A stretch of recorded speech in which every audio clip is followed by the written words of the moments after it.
ಸಂತೋಷದ ನಗುವೇ ಬೇರೆ, ಕ್ರೂರತೆಯ ನಗುವೇ ಬೇರೆ, ಅಣಕದ ನಗು ಬೇರೆ, ಹೀಗೆ ಬಗೆ ಬಗೆಯ ನಗು ಅಲ್ಲವೇ. ಆದರೆ ಇಂದು ಈ ಖಳಕುಳೇಶ್ವರನ ನಗು ಆದರೂ ಯಾವುದು? ನೆಮ್ಮದಿಯ ನಗು, ಗೆದ್ದ ನಗು, 14 ಲೋಕವನ್ನೇ ನನ್ನ ಅಂಗೈಯಲ್ಲಿರುವಂತ ಉಗುರಿಯೋಪಾದಿಯಲ್ಲಿ ಗಡ ಗಡ ಗಡ ಗಡ ಗಡವೇ ನಡುಗುತ್ತಿದ್ದವ ಈ ರಾವಣ.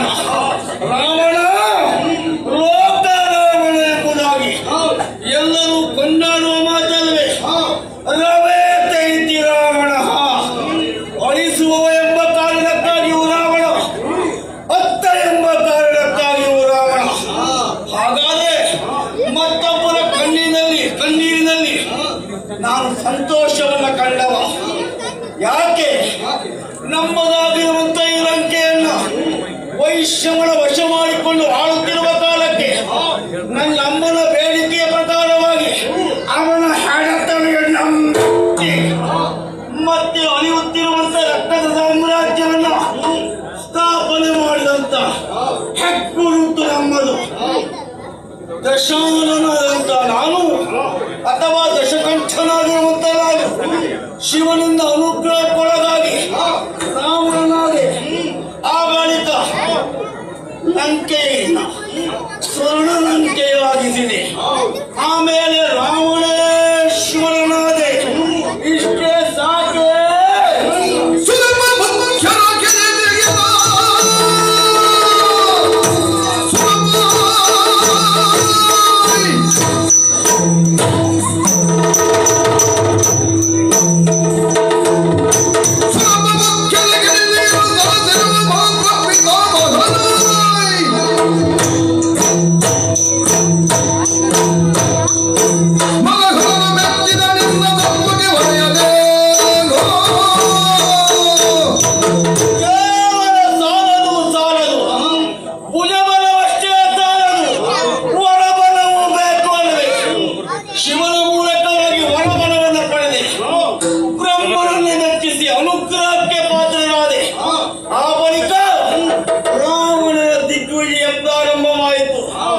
ಭೂಮಿಯ ಮಾನವರು ನರಜಿಗೆ ಸಮಾನ. ನಾ ಕೇಳಿದ ವರವೂ ಆಗದೆ ಹಾಗೆ ಅಲ್ಲದೆ ಸಾವೇ ಬರಬಾರದು ಅಂತ ಕೇಳಿದಾಗ ಬ್ರಹ್ಮ ಆಗ್ಲಿಕ್ಕಿಲ್ಲ ಅಂತ ಹೇಳಿದ. ಆವಾಗ ಬ್ರಹ್ಮನಲ್ಲಿ ಕೇಳಿದ್ದು ನಾನು ನರ ಮತ್ತು ವಾನರ ಇವರನ್ನು ನುಡಿದು ಯಾರಿಂದಲೂ ಮರಣ ಬಾರದಿಲ್ಲ ಅಂತ ಕೇಳಿದೆ. ಬ್ರಹ್ಮ ತಥಾಸ್ತು ಅಂತ ಹೇಳಿದ. ನರರು ಮತ್ತು ವಾನರರು ನರಜಿಗೆ ಸಮಾನರು. ಹಾಗಿದ್ದ ಮೇಲೆ ದೇವಲೋಕದ ಮೇಲೆ ದಾಳಿ ಮಾಡಿದೆ. ದೇವರನ್ನು ಪಡಿಸಿ ದೇವಗತ್ತುಗೆ ವಶ ಮಾಡಿಕೊಂಡೆ. ನೋಡಿ, ರಾವಣನ ಸಿಂಹಾಸನವನ್ನು ಏರುವುದಕ್ಕೆ ಅಷ್ಟದಿಕ್ಪಾಲಕನೇ ಮೆಟ್ಟಿಲು. ಆದ್ರೆ ಶಿವ ಅದರಲ್ಲಿದ್ದ ಕಾರಣಕ್ಕಾಗಿ, ನನ್ನ ಆರಾಧ್ಯ ದೇವರಾದ ಕಾರಣಕ್ಕಾಗಿ ಅವನನ್ನು ಸ್ಮರಿಸಿ ಉಳಿದವರನ್ನೆಲ್ಲ ಮೆಟ್ಟಿಲು ಮಾಡಿಕೊಂಡಿದ್ದೇನೆ. ಬ್ರಹ್ಮ ಲೋಕದ ಪಿತಾಮಹ, ನನ್ನೆದುರಿಗೆ ಪಂಚಾಂಗ ಓದುವಂತ ಸಾಮಾನ್ಯ ವ್ಯಕ್ತಿ ಆತ. ಈಗ ಇದಲ್ಲವೇ ರಾವಣನ ಸಾಮರ್ಥ್ಯ, ಇದಲ್ಲವೇ ರಾವಣನ ಯೋಗ್ಯತೆ. ಆ ಕಾರಣಕ್ಕಾಗಿ ಆಡೋ ಮಾತು ರಾವಣ ಲೋಕ ರಾವಣ. ಇಷ್ಟಕ್ಕೆ ಮುಗೀತ, ಎಲ್ಲೆಲ್ಲ ಗೆದ್ದಿದ್ದೇನೆ ಎಂಬಂತ ವಿಶ್ವಾಸವನ್ನು ಕಡೆಯಾದ್ರೆ ತಪ್ಪಿಸಿಕೊಂಡು ಬಿಟ್ಟಾಗ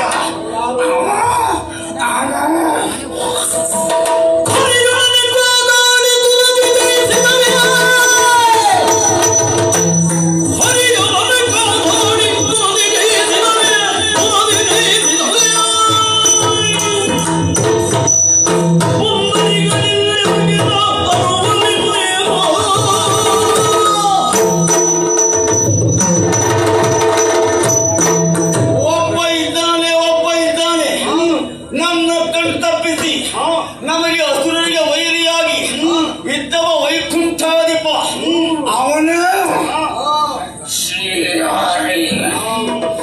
ಅವನೊಬ್ಬರನ್ನ ಗೆದ್ದೆ ಅಂತಾರೆ.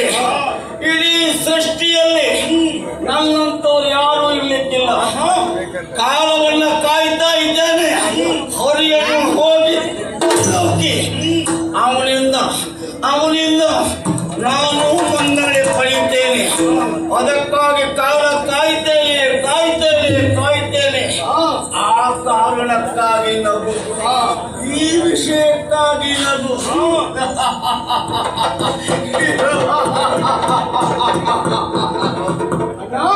ಇನ್ನೊಂದು ಮಾತನ್ನ ಹೇಳಬೇಕು. ಏನು?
ನೀವಾಡುವಂತಹ ಮಾತನ್ನು ಕೇಳಿ ನಿಮ್ಮ ಮೇಲಿನ ಅಭಿಮಾನ ಎನ್ನುವುದು ಇನ್ನೂ ಹೆಚ್ಚು ಆಗ್ತಾ ಉಂಟು ಅಣ್ಣಯ್ಯ.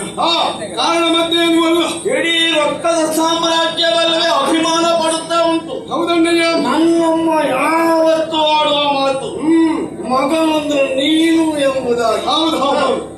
ನನ್ನ ನಮ್ಮ ವಂಶಕ್ಕಾಗಿ ಅಷ್ಟೇ ಅಲ್ಲ, ನಮ್ಮ ವಂಶದಲ್ಲಿ ನಿಮ್ಮಷ್ಟೇ ಎತ್ತರಕ್ಕೆ ಬೆಳೆದಂತಹ ವ್ಯಕ್ತಿ ಮತ್ತೊಬ್ಬರಿಲ್ಲ.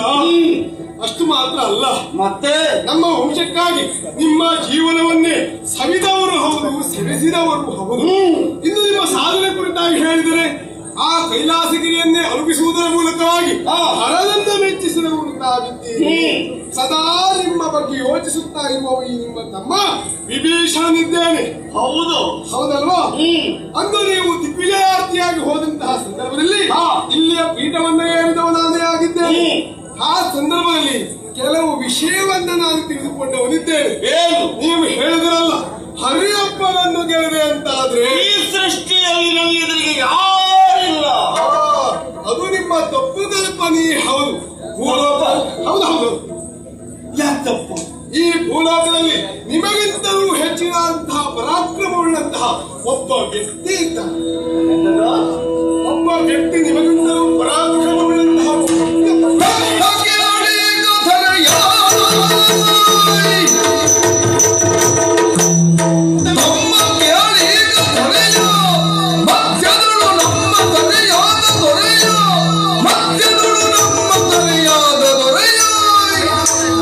ಒಮ್ಮೆಲೆ ತೋರವನನು ಮಡುಗದಿನ ಕುಂಭ ಕುಲದವನ ನಾನು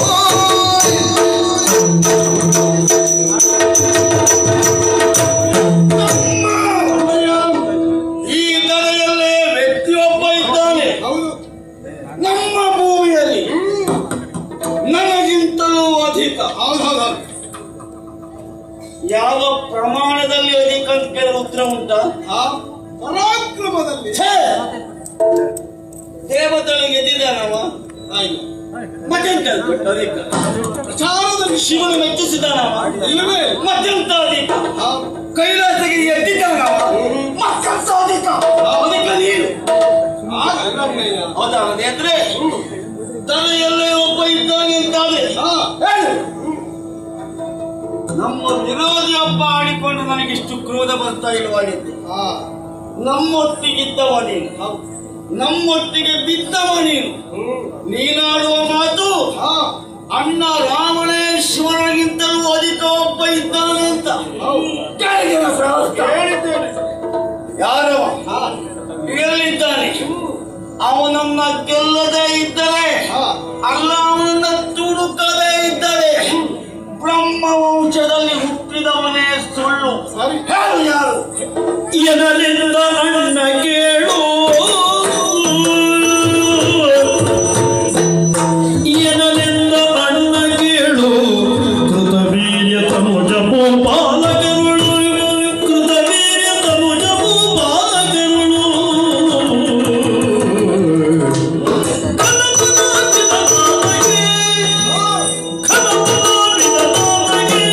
ಸರಿಯಲ್ಲ ಮನುಜ ಸುರಭುಜಗಳೊಳಗೆ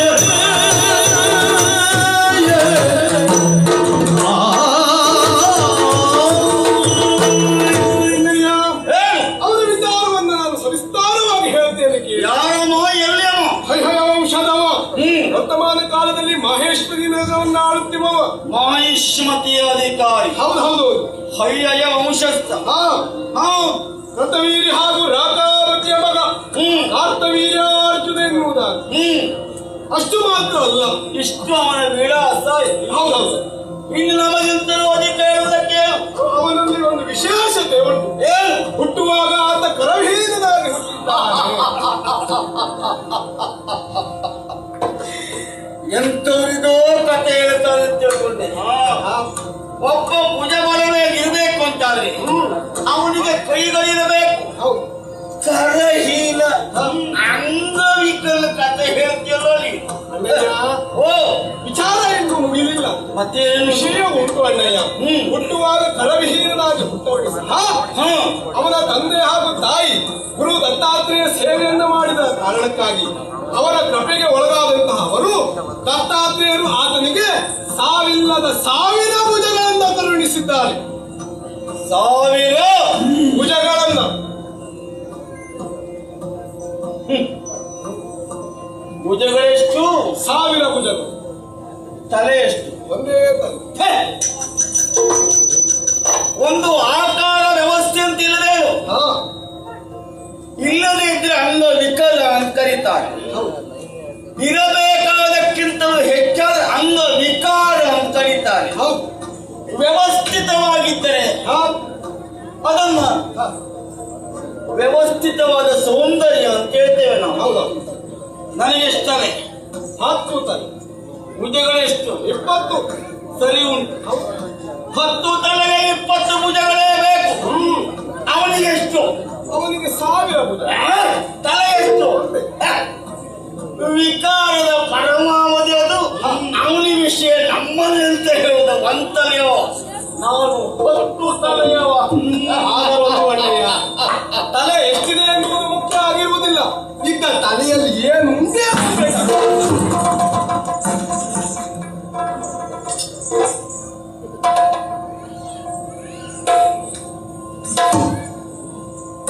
ತಲೆ ಲೆಕ್ಕಕ್ಕೆ ಮುಖ್ಯ ಅಲ್ಲ, ಇದ್ದಿದ್ದೆಷ್ಟು ಅಂತ ಮುಖ್ಯ. ತಲೆ ಒಳಗೆ ಏನುಂಟು ಅಂತ ಬೇಕಲ್ಲ. ಯಾರಿಗಾಡುವ ಮಾತು ಈಗ? ನಾನು ಹೇಳಿದ ಆತನಿಗೆ ಕಡಿಮೆ ತಲೆ ಉಂಟು ಅಂತ ಹೇಳಿದ್ರಲ್ಲ. ಒಳಗೆ ಕಡಿಮೆ ಇಲ್ಲ ಅಂತ. ಅಷ್ಟು ಉಂಟು. ಯಾಕೆ ಈ ಮಾತನ್ನು ನಮ್ಮ ಒಂದೊಂದು ತಲೆ ಒಳಗೆ ಇದ್ದದ್ದು ಎಷ್ಟು? ಹೌದಾ? ಅಷ್ಟು ಮಾತ್ರ ಅಲ್ಲ, ಮತ್ತೆ ಗುರು ವೆಂಕಟಾಚಾರ್ಯನಲ್ಲಿ ಸಕಲ ವಿದ್ಯಾಭ್ಯಾಸವನ್ನ ಕಲಿತಂತಹ ಆತ ಹಾ. ತಲೆಯ ದಿಗ್ವಿಜಯವನ್ನ ಮಾಡಿದ್ದಾನೆ. ಹಾಗಾಗಿ ಯಾಕೆ ಬರ್ಲಿಲ್ಲ? ಕಾರಣ ಉಂಟು. ಇನ್ನು ನಿಮಗೆ ಹೇಳುವುದಿಷ್ಟೇ, ಏನ್? ಹರಿಯನ್ನು ಗೆಲ್ಲುವ ಮೊದಲು ಮೊದಲು ಆತನ ನೀನು ಗೆಲ್ಲಿದೆ ಅಂತಾದ್ರೆ ಆಮೇಲೆ ಹರಿಯನ್ನು ನೋಡಬಹುದು.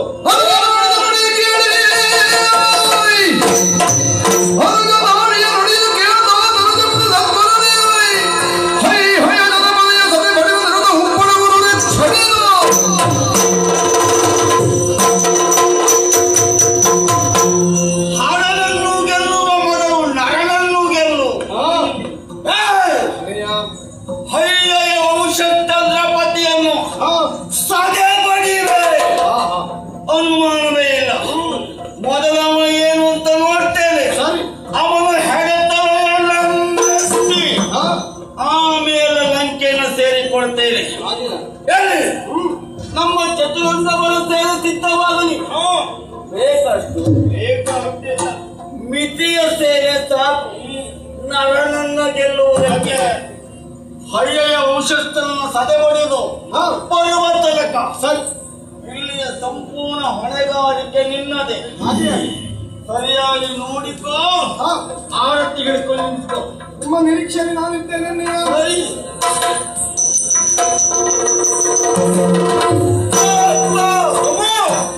ಪ್ರಭು ಭಗವಂತನಾಗಿರುವಂತ ಶಂಕರ ಮನಸ್ಸಾದ ಧ್ಯಾನಿಸಿ ಎಲ್ಲ ಬಂದಾಗಿ ಹೊಯ್ಯಂದ್ರ ಪತಿಯನ್ನೆಷ್ಟು ಹೋಗೋಣವಂತೆ ಹೋಗೋಣವಂತೆ. ಶಂಭ ಅನಕಸೇನಾಧೀಶನಿಗೆ ಬರಲನುವರ ಅಪ್ಪಣೆಯ ನಿಂತು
ಹಾ.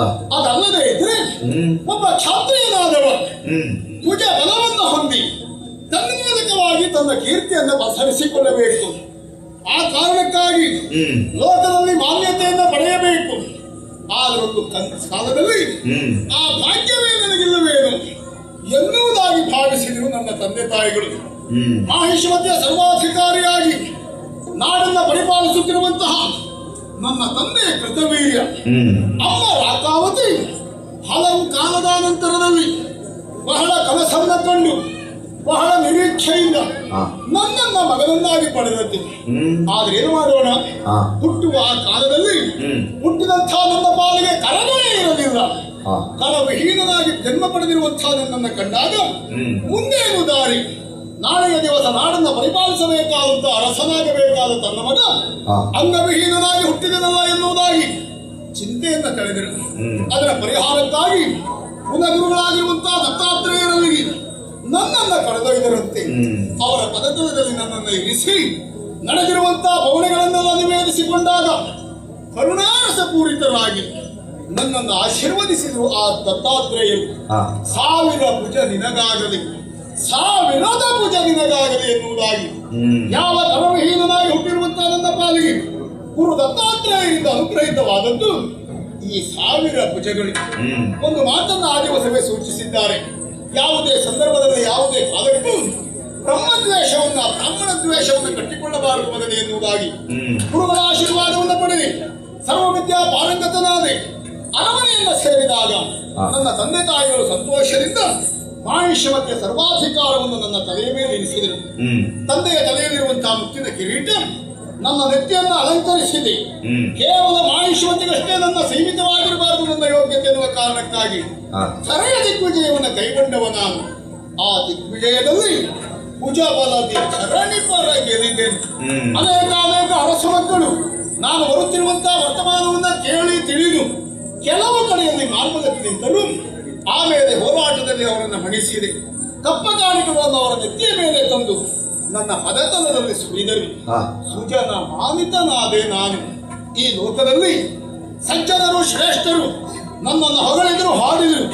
ಅಂತೂ ದಿಗ್ವಿಜಯ ಯಾತ್ರೆ ಎನ್ನುವುದು ವಿಜಯ ಯಾತ್ರೆಯು ನಮ್ಮದಾಯಿತು. ನಮ್ಮ ಸೇನೆಯಲ್ಲಿರುವಂತಹ ಎಲ್ಲಾ ವ್ಯಕ್ತಿಗಳು ಸಂತೋಷದಿಂದ ವಿಜಯ ಯಾತ್ರೆಯ ಸಂಭ್ರಮವನ್ನು ಆಚರಿಸುತ್ತಾ ಇನ್ನೇನು ಪುರಪ್ರವೇಶವನ್ನು ಮಾಡಬೇಕು ಎನ್ನುವ ಕಾರಣಕ್ಕಾಗಿ ಈ ಕಡೆಗೆ ಬಂದವರು. ಅನೇಕ ದಿನಗಳ ಹೋರಾಟ, ಅನೇಕ ಕಡೆಗಳಲ್ಲಿ ವಹಿಸಿದಂತಹ ಶ್ರಮ, ತನ್ಮೂಲಕವಾಗಿ ನಮ್ಮ ಸೇನೆಯವರಿಗೆ ಉಂಟಾಗಿರುವಂತಹ ಆಯಾಸ, ಅದನ್ನು ಪರಿಹರಿಸಿಕೊಳ್ಳುವುದಕ್ಕಾಗಿ ಅವರಿಗೆಲ್ಲರಿಗೂ ವ್ಯವಸ್ಥೆಯನ್ನು ಮಾಡಿದ್ದೇನೆ. ಈ ಕಡೆಗೆ ಧಾವಿಸಿ ನಾನು ಬಂದೆ. ಯಾಕೋ ಏನು ಇಲ್ಲಿಯ ಈ ಪರಿಸರವನ್ನ ಕಂಡಾಗ ನನ್ನ ಮನಸ್ಸಿನಲ್ಲಿ ಬರುವ ಭಾವನೆ ಮನಸೆಳೆವಾ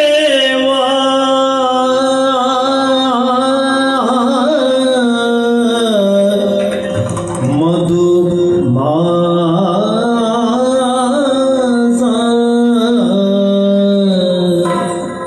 ಮನಸೆಳೆವಾ ಮಧು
ಬಂದಿದೆ ಸೊಬಗೈ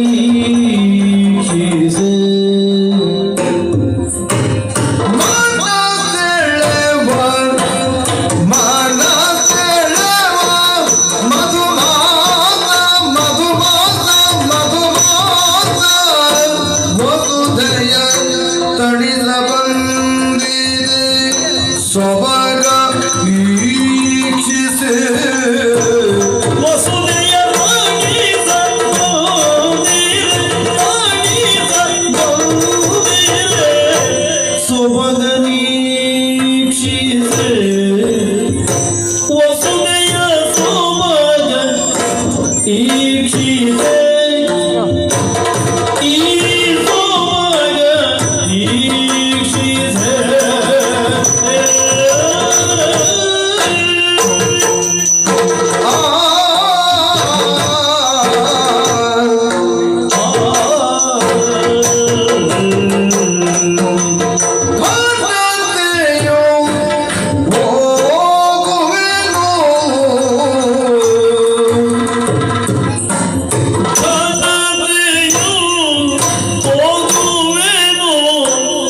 ಅಬಲ ಮಣಿಯರೊಡನೆ ಘನತೆಯು ಘನತೆಯು ಹೋಗುವೆನು ಹೋಗುವೆನು ಹೋಗುವೆನು ಅಬಲ ಮಣಿಯರೊಡನೆ ಮನಸೆಳೆವ ಮಧುಮಾಸವು ಸುಲೆಯ ತಣಿದ ಬಂದಿದೆ ತಮಗ ಈಕ್ಷಿತೆ ಘನತೆಯು ಹೋಗುವೆನು ಅಬಲ ಮಣಿಯರೊಡನೆ ನಾಥನಾದೆಯು ಹೋಗುವೆನು ಅಬಲ ಮಣಿಯರೊಡನೆ ಮಣಿಯರೊಡನೆ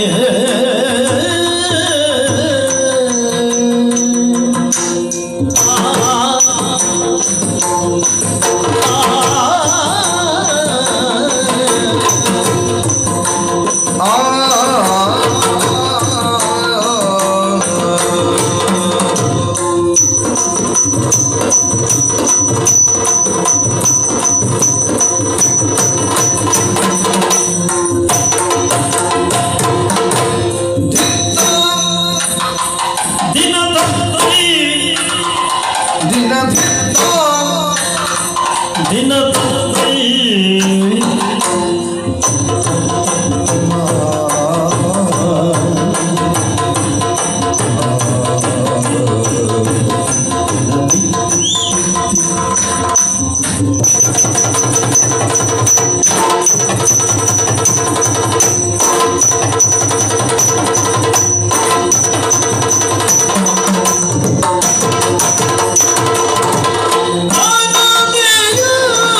ಹೋಗುವೆನು ಅಬಲ ಮಣಿಯರೊಡನೆ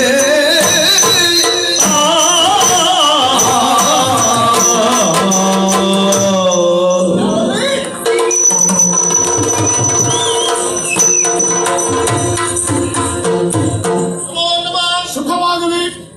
ಆದಷ್ಟು ಬೇಗ ಹೊರಡಬೇಕು ಇಲ್ಲಿಂದ. ಅಡ್ಡಿಲ್ಲ ಏನು ಹೊರಡಲಿಲ್ಲ ಅಚ್ಚನ ಹೊರಟಬಿಟ್ಟಿಲ್ಲ. ಹೊರಟೆ ಬಿಟ್ಟೆ ಎಲ್ಲಿಗೆ ಅಂತ ಗೊತ್ತಾಯ್ತಾ? ಇಲ್ಲಿ ಕೇಳಬಾರ್ದು ಕೇಳಬೇಕು.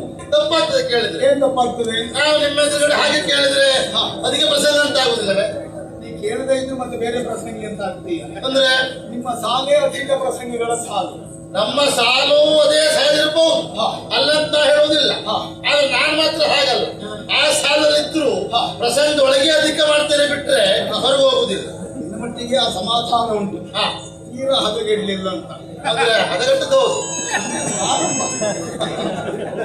ಸಾಲು ಒಳ್ಳೆ ಆಗೋದ್ರಿಂದ ಆ ಗುಣ ಬರ್ತದೆ ಅಂತ ಆ ಗುಣ ಸ್ವಾಭಾವಿಕವಾಗಿ ಬರ್ತದೆ. ಆದ್ರೆ ಒಂದು ನೆಮ್ಮದಿ ಉಂಟು ನನಗೆ ಯಾಕೆ? ಎಲ್ಲಿಯಾದ್ರೂ ಅಂತ ಗುಣ ಬಂತು ಅಂತ ಆದ್ರೆ ಅದಕ್ಕೆ ಕಡಿವಾಣ ಹಾಕ್ಲಿಕ್ಕೆ ನಿಮ್ಮಂತವ್ರು ಇದ್ದೀರಿ ಅನ್ನೋ ಭರವಸೆ ನನಗುಂಟು. ಆ ಭರವಸೆ ಇದ್ರೆ ಆ ಭರವಸೆಯಿಂದ ನೀನ್ ಸರಿ ನಮ್ಮನ್ನೆಲ್ಲ ನೋಡ್ಕೊಂಡ್ರೆ ಹಾ ನಿನಗೆ ಯಾವುದಾದ್ರೂ ತೊಂದರೆ ಆಗುವುದಿಲ್ಲ. ನಿಮ್ಮನ್ನಾನೆಂತ ನೋಡ್ಕೊಳ್ಳೋದು ಒಡೆಯ ನನ್ನನ್ನೇ ನೀವು ನೋಡ್ಕೊಳ್ಬೇಕು ಖಂಡಿತ ನೋಡಿಕೊಳ್ಳಬೇಕು. ನಿಮ್ಮನ್ನ ಯಾರು ನೋಡ್ಕೊಳ್ಳಿ ಆಗ್ತದಲ್ಲ ಮಾತ್ರ ಯಾಕಾಗುವುದಿಲ್ಲ? ನಿಮ್ಮ ನೋಡ್ಕೊಳ್ಳೋದು ಒಂದೇ ಆನೆ ಸಾಕುವುದು ಬಂದು ಅರಸನಾದದ್ರಿಂದ ಅಲ್ವೇ ಹಾಗನ್ನಿಸಬಹುದು. ಖಂಡಿತ ಆದ್ರೆ ನೋಡಿಕೊಳ್ಳಬೇಕಾದದ್ದು ಯಾವ ದೃಷ್ಟಿಯಲ್ಲಿ? ಗೌರವದಷ್ಟೇ ಆ ಸೇವಾ ಕೈಂಕರ್ಯದಲ್ಲಿ ಅದೆಷ್ಟೊತ್ತಿಗೂ ಉಂಟು ಹೋಗಬೇಕಾದದ್ದು ಎಲ್ಲಿಗೆ? ಎಲ್ಲಿಗೆ ಇದೀಗ ನಮ್ಮ ಅರಮನೆಗೆ ಹೋಗ್ಬೇಕು. ಯಾಕೆ ಒಡೆಯ ನನ್ನ ರಾಣಿ ನಿವಾಸಕ್ಕೆ ಹೋಗ್ಬೇಕು.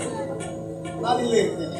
ಅದೇ ಸಮಸ್ಯೆ ಆಯ್ತು ನನಗೆ ಏನು? ಈ ಕೇಳಿದ್ರೆ ನನಗೆ ಆಶ್ಚರ್ಯ ಆಗ್ತದೆ ಹಾ, ಹೇಳು. ನೀವು ಇಲ್ಲೇ ಇರ್ತೀರಿ ನಾನಿಲ್ಲೇ ನಿಮ್ಮ ರಾಣಿ ವಾಸಕ್ಕೆ ನಾನು ಹೋಗುದು ಸರಿಯಾ ಅಂತ ತಪ್ಪಾಗ್ತದೆ. ಅದು ಯಾಕೆ ನಂಗೆ ಅರ್ಥ ಆಗಿಲ್ಲ ಸಮಸ್ಯೆ. ಖಂಡಿತ ಹಾಗೆ ಆಗುವುದಿಲ್ಲ.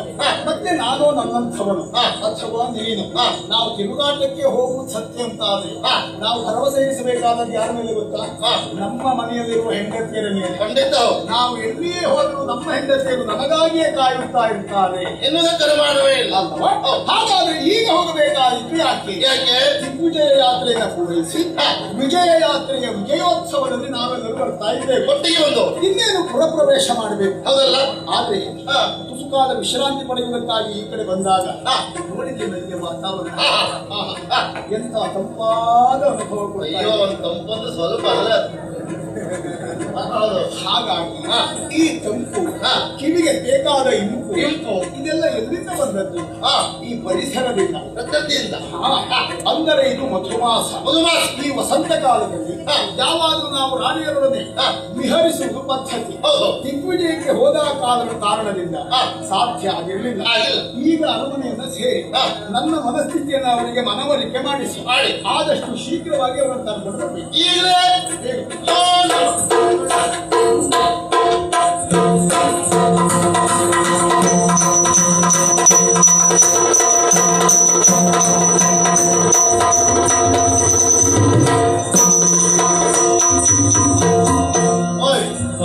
ಒಂದೊಂದು ರಾಣಿವಾಸವೇ ಅಲ್ವಾ? ಹೌದೌದು. ಆದ್ರೆ ಅವರೆಲ್ಲ ಎಲ್ಲಿದ್ದಾರೋ ಹೇಗಿದ್ದಾರೋ ಒಂದು ಗೊತ್ತಿಲ್ಲ. ಯಾರನ್ನಾದ್ರೂ ಒಟ್ಟು ಮಾಡ್ಬೋದು. ಈ ಹೆಂಗಸರು ಒಟ್ಟು ಮಾಡೋದು ನೋಡಿ ಬಹಳ ಕಷ್ಟ. ಹೌದಾ? ಹೆಂಗಸರು ಒಟ್ಟು ಮಾಡುವುದು ಒಂದೇ, ಕಪ್ಪೆ ತುಲಾಭಾರ ಮಾಡುವುದು ಒಂದೇ. ಚಕ್ರೆ ಹಿಡ್ಕೊಂಡು ಒಂದು ಕಪ್ಪೆ ಹಿಡಿದು ಈ ಚಕ್ರೆಯಲ್ಲಿ ಇಟ್ಟು ಇನ್ನೊಂದು ಕಪ್ಪೆ ಹಿಡಿದು ಇಡುವಾಗ ಇದು ಪುಸ್ತಕ ಆಚೆ ಹೋಯ್ತು. ಇದು ಆಚೆ ಹೋಯ್ತಲ್ಲ, ಇದು ಹಿಡ್ಕೊಂಡ್ರೊಳಗೆ ಇದು ಪುಸ್ತಕ ಆಚೆ ಹೋಯ್ತು. ಒಟ್ಟು ಮಾಡುವುದೇ ಕಷ್ಟ. ಹಾಗಾಗಿ ಇಲ್ಲೇ ಕೂಗಿ ಬಿಡ್ತೇವೆ, ಎಲ್ಲರೂ ಬರ್ತಾರೆ ನೋಡುವ ಎಷ್ಟು ಜನ ಬರ್ತಾರೆ ಅಂತೇಳಿ.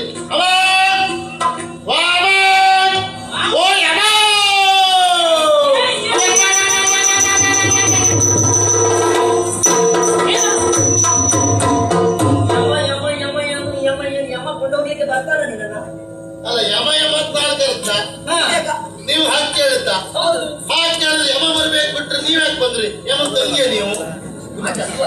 ನೀವು ಬೊಬ್ಬೆ ಹಾಕಿದ್ದ ಹಾಗಾಗಿ. ಓ, ಯಮ ಕೊಂಡೋಗ್ಲಿಕ್ಕೆ ಬಂದಿದ್ದಾನೆ, ಯಾರನ್ನ ನೋಡುವಂತ ಬಂದ್ರ? ಹಾಗೇನು ಇಲ್ಲ, ಅಮ್ಮ ಅಮ್ಮ ಅಂತದ್ದು. ಅಲ್ಲ, ಅಮ್ಮ ಅಮ್ಮ ಅಂತ ಕರೆದದ್ದು ನೀನು ಯಾರೋ? ಎಂತದ? ಯಾರ ನೀನು? ಅಲ್ಲ, ಅವ್ರಿಗಾಯ್ತು, ನಿಮಗೂ ಪರಿಚಯ ಇಲ್ವಾ? ನೀನ್ ಯಾರು? ನೀವಲ್ಲ ಹಾಗೆ ಹೇಳ್ಬಾರ್ದಮ್ಮ. ಎಂತದ್ದು ನನ್ನ ಪರಿಚಯ ನಿಮಗೆ ಇಲ್ಲದೆ ಹೋಗ್ತದ, ಅವ್ರಿಗಾದ್ರೂ ಇತ್ತೀಚೆಗೆ ಬಂದವರು. ನೀವು ನಿನ್ನ ಪಕ್ಕದ ಮನೆಯವ್ರ ಜೊತೆ ಮಾತಾಡ್ತಗೊಂಡು ಹಾಗಲ್ಲ, ನನ್ನ ಪರಿಚಯ. ನೀನ್ ಯಾರು ಗೊತ್ತಿಲ್ಲ. ಅಯ್ಯೋ, ನಾನು ನಿಮ್ಗೆ ಅಂದಾಜೆ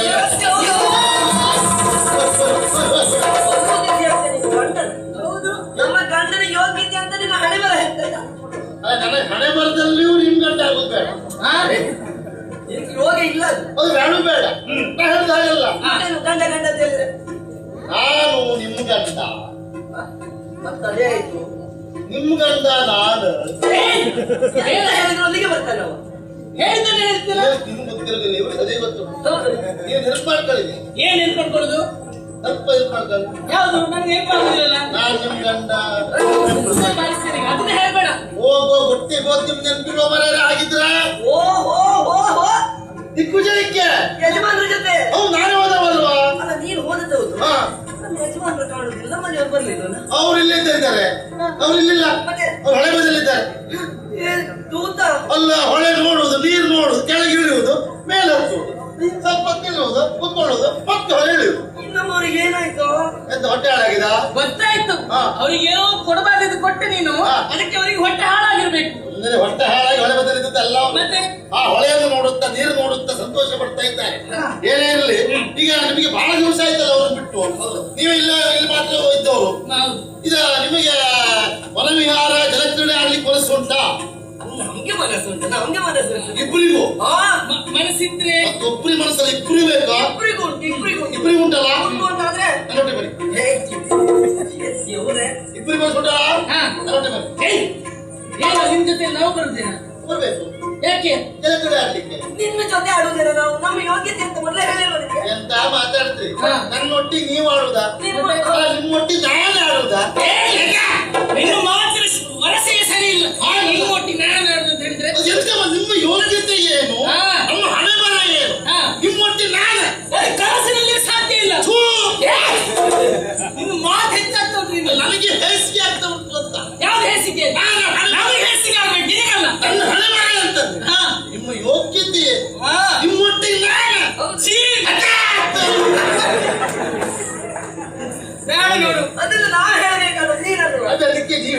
ಹೇಳ್ತೇನೆ. ಹಾಗೆ ಗಾಯನ ಆಡುದಂತಲ್ಲ, ಅವ್ರು ಹೊಳೆ ಬದಿಯಲ್ಲಿ ಇದ್ದಾರೆ, ಆ ಸೌಂದರ್ಯ ನೋಡಿಕೊಂಡು ಅವ್ರಿಗೆ ಆಸೆ ಆಗಿದೆ ಎಲೆಕ್ಟ್ರಿಕ್ ಮನೆ ಮೇಲೆ ಆಡ್ಲಿಕ್ಕೆ. ನೀವು ಮನಸ್ಸಿದ್ರೆ ಮತ್ತೆ ಬರ್ಬೇಕಂತೆ. ನಮ್ಗೆ ದಾರಿ ಗೊತ್ತಿಲ್ಲ. ನಾನು ಮುಂದೆ ಹೋಗ್ತೆ, ನೀವು ಹಿಂದೆ ಬನ್ನಿ, ದಾರಿ ಗೊತ್ತಾಗ್ತದೆ. ಅದು ಹೊಳೆ ಅಂದ್ರೆ ಕೆರೆ ಅಲ್ಲ, ಬೇರೆ ಬರ್ತಾ ಇರೋದು ಒಂದೇ ಬದಿಗೆ ಇರುವುದಿಲ್ಲ. ಅವರು ಇಲ್ಲಿದ್ದ ಮೇಲೆ ಹೋದ್ರು ಅವರು ನಿಮ್ಗೆ ಗೊತ್ತಿರುವುದಿಲ್ಲ. ನೋಡಿದವ ನಾನಲ್ಲ, ನಾನು ತೋರಿಸ್ತೇನೆ.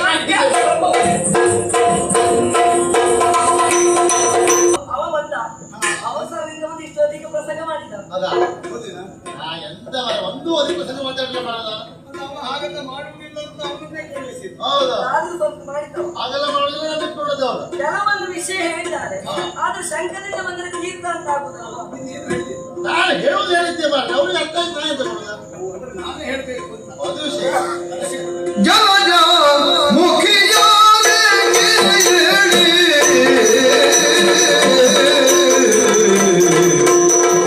ಜಲಜ ಮುಖಿಯಾರೆ ಹೇಳಿ ಜಲದೋಳಾಡು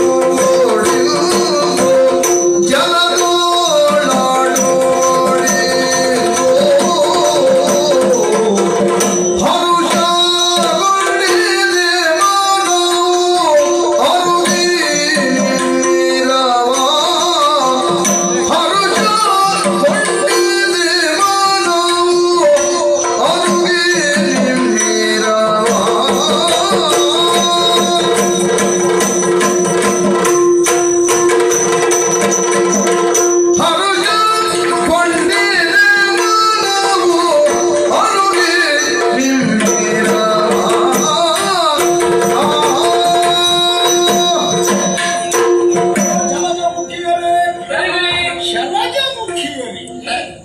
ಅವಸರವಾಗಿ ನಿಮ್ಮನ್ನ ಇಲ್ಲಿಗೆ ಕರೆಸಿಕೊಳ್ಳುವಲ್ಲಿ ಪ್ರಬಲವಾದಂತಹ ಕಾರಣ ಎನ್ನುವುದುಂಟು. ದಿಗ್ವಿಜಯಕ್ಕೆ ಹೋದವ ನಾನು ದಿಗ್ವಿಜಯ ಯಾತ್ರೆ ಪೂರೈಸಿ ನಾಡದ ಪ್ರವೇಶ ಮಾಡುವುದಕ್ಕಾಗಿ ಬಂದಾಗ ನನ್ನ ಮನಸ್ಸಿಗೆ ಆದಂತಹ ಆಕರ್ಷಣೆ ಈ ವನವಿಹಾರ ಜಲಕ್ರೀಡೆ.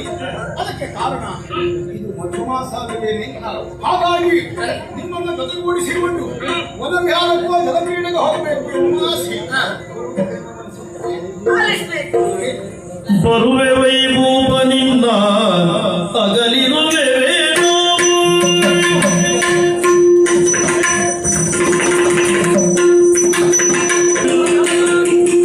ನಿನ್ನ ಅಗಲಿರುವೆವೇನೋ ಸರಿ ಸರಿ ಸರಿ ಸರಿ ಸರಿ ಸರಿ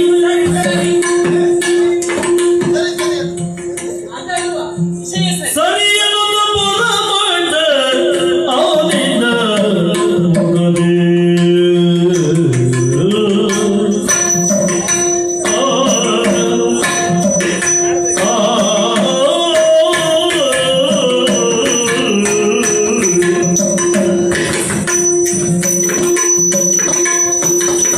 ಬರುವೆ ವೈಭೂಪನಿಂದ ಅಗಲಿರುವೆವೇನೋ ಸರಿ ಸರಿ ಸರಿ ಸರಿ ಸರಿಯಾದ ಮನದಿನ ಮುಗದಿ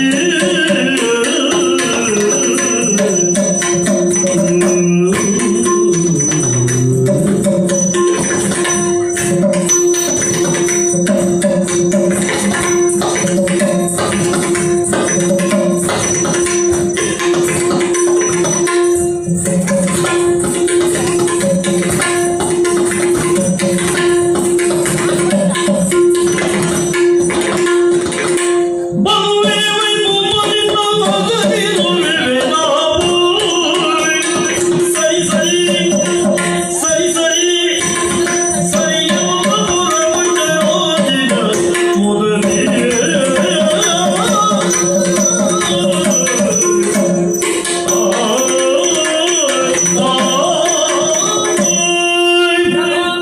ದರೆ ದಿಗ್ವಿಜಯಕ್ಕೆ ಹೋದವರು ನೀವು ಹೋಗಿ ಬಹಳ ದಿನಗಳೇ ಸಂದು ಹೋದವು. ನಾವೆಲ್ಲ ಇಷ್ಟು ದಿವಸ ನಿಮ್ಮ ನಿರೀಕ್ಷೆಯಲ್ಲೇ ಇದ್ದದ್ದು. ಯಾವಾಗ ನೀವು ಬರ್ತೀರಿ, ಯಾವಾಗ ನಿಮ್ಮ ಮುಖ ನೋಡುದು, ಯಾವಾಗ ನಿಮ್ಮಲ್ಲಿ ಮಾತಾಡುವುದು ಎನ್ನುವ ಹಾಗೆ. ಹಾಗೇ ನಾನು ನಿತ್ಯವೂ ನಿಮ್ಮ ನೆನಪಿನಲ್ಲೇ ಈಚೆಯಿಂದ ಬರ್ತೀರಿ ಅಂತ ಹೀಗೆ ಹೇಳ್ಬೋದು, ಆಚೆಯಿಂದ ಬರ್ತೀರಿ ಅಂತ ಹೀಗೆ ಹೇಳ್ಬೋದು. ಅದು ನೀವು ಹೇಳುವುದೇ ಬೇಡ. ಇದಕ್ಕೆ ನಿಮ್ ಬುದ್ಧಿ ನೋಡಿ ಗೊತ್ತಾಗ್ತದೆ. ಮಕ್ಕಳ ಬುದ್ಧಿ ಆಗಿದೆ. ಹಾಗಲ್ಲ ಅಷ್ಟು ಪ್ರವಾಸ. ಹೋಗಿದ್ದೀರಿ ಬಾಬಾ ಜೀವನ ಹೌದು. ಇವರು ಮನೆಯಿಂದ ಹೊರಟು ಹೋದ ನಂತರ ಒಂದು ದಿನ ಅದು ನೆಮ್ಮದಿಯಲ್ಲಿ ಊಟ ಮಾಡಿದ್ದೇನೆ. ಹೇಳೋದು ಬೇಡ ಬಾಬಾ, ನೋಡ್ರೆ ಗೊತ್ತಾಗ್ತದೆ. ಹೌದು. ದಿನಕ್ಕೆ ಒಂದೇ ಊಟ. ಒಂದೇ ಊಟ, ನಾಳೆ ಸರಿ ಊಟ ಮಾಡ. ಹಾಗೆ ನನ್ನ ನಿರೀಕ್ಷೆಯಲ್ಲಿ ಇದಾಗಲೇ ಬಂದದ್ದು. ನಮ್ಮ ಅರಮನೆಗೆ ನೀವು ಬರ್ತೀರಿ ಅನ್ನೋ ಹಾಗೆ ಭಾವಿಸಿಕೊಂಡದ್ದು. ಆದ್ರೆ ಅರಮನೆಗಲ್ಲ, ನದಿಯ ತೀರಕ್ಕೆ ಬಂದು ನಮ್ಮನ್ನ ವನವಿಹಾರಕ್ಕೂ ಜಲಕ್ರೀಡೆಗೂ ಕರೀತಾ ಇದ್ದೀರಿ ಅಂತ ಆದ್ರೆ ನೀವು ಕರೆದದ್ದು ಹೇಗಾಯ್ತು ಗೊತ್ತುಂಟಾ? ನಿತ್ಯ ಬಂದು ಅವನಿಗೆ ಚಾಪಿ ಬಿಡಿಸಿಕೊಟ್ಟ ಹಾಗಾಯ್ತು. ಒಳ್ಳೆ ನಿದ್ದೆ ಕೊಟ್ಟು ಹೊಡಿತಾವ, ನಿದ್ದೆ ಒಂದು ಚಾಪ ಕೊಟ್ಟು ಬಿಡ್ತಾವ. ಅಂದರೆ ಯಾವುದನ್ನ ಬಯಸಿದನೋ ಅದೇ ಸಿಕ್ಕಿದ ಹಾಗಾಯಿತು. ರೋಗಿ ಬಯಸಿದ್ದು ಹಾಲು, ವೈದ್ಯರು ಕೊಟ್ಟದ್ದು ಹಾಲಿರು. ಜಾತಕ ಪಕ್ಷಿ, ಜಾತಕ ಪಕ್ಷಿಯನ್ನು ಮಳೆ ನಿರೀಕ್ಷೆಯಲ್ಲಿದ್ದಾಗ ಮಳೆ ಬಂದ್ರೆ ಆ ಪಕ್ಷಿಗೆ ಎಷ್ಟು ಸಂತೋಷ ಆಗಿರ್ತಿಲ್ಲ, ಅಷ್ಟು ಸಂತೋಷ ಆಗುದು. ಮಳೆ ಬಂದ ಸಂತೋಷ ಆಗ್ತದೆ, ಸ್ವಲ್ಪ ತಂಪು ಆಗಲ್ಲ. ಹೌದು. ನನ್ನನ್ನು ನೀವು ಕೇಳುದೇ ಬೇಡ. ಹಾಗಲ್ಲ, ಒಂದು ಕಾಲ ಎತ್ಕೊಂಡೇ ಇದ್ದೇನೆ, ಎಷ್ಟೊತ್ತಿಗೆ ಹೊರಡೋದು ಅಂತ ಹೇಳಿ. ಒಂದು ಕಾಲ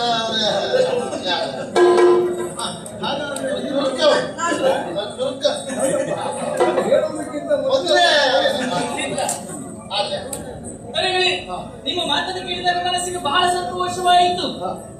ನಿರೀಕ್ಷೆಯಲ್ಲಿದ್ದಂತಹ ಸಂದರ್ಭದಲ್ಲಿ ನೀವು ಕೇಳಿದ್ದು ಹೇಗಾಯ್ತು? ಓಡಿ ಹೋಗ್ತಾ ಇದ್ದವನನ್ನ ತೂಡಿ ಬಿಟ್ಟಾಗಾಯ್ತು. ಕಮಚ್ಚಿ ಬಿಡ್ತಾವ, ತೂಡಿ ಬಿಟ್ಟು ಬಂದ ಹಾಗಾಗಿ ಬರುವುದಕ್ಕೆ ನಾ ಸಿದ್ಧಳಿದ್ದೀವಿ. ಹಾಗಾದ್ರೆ ನಿಮ್ಮಿಬ್ಬರಿಗೂ ಮನಸ್ಸಿದೆ. ನಾನಂತೂ ಸಿದ್ಧತೆಯಲ್ಲಿ ತವಕದಲ್ಲಿದ್ದೇನೆ. ಬೇಡ ಬೇಡ, ಹೋಗೋಣ.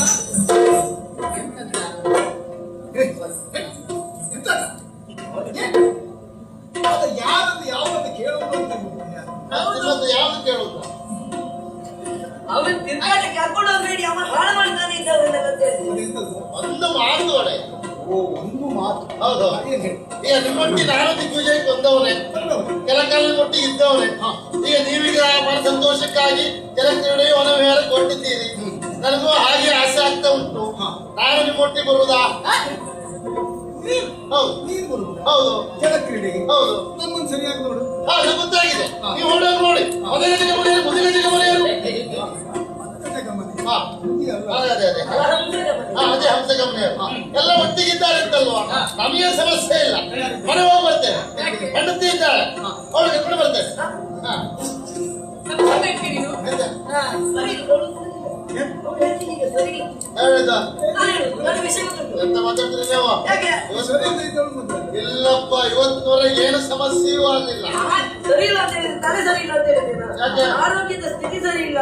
ಏನಾಗಿದೆ? ಈಗ ಗಜಮುಖದ ಬಗ್ಗೆ ಗಣಪಗೆ ಗರ್ಭಿಣಿ ಅದು.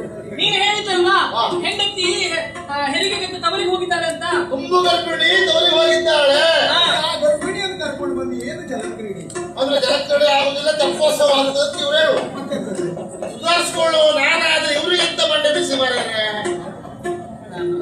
ಅವನಿಗೆ ಆ ಹೊಂದಾಣಿಕೆ ಮೇಲೆ ಅದೇ ಭರವಸೆ ಉಂಟು ಅವ್ರಿಗೆಲ್ಲ. ಆದ್ರೆ ಒಂದು ಎಚ್ಚರಿಕೆ.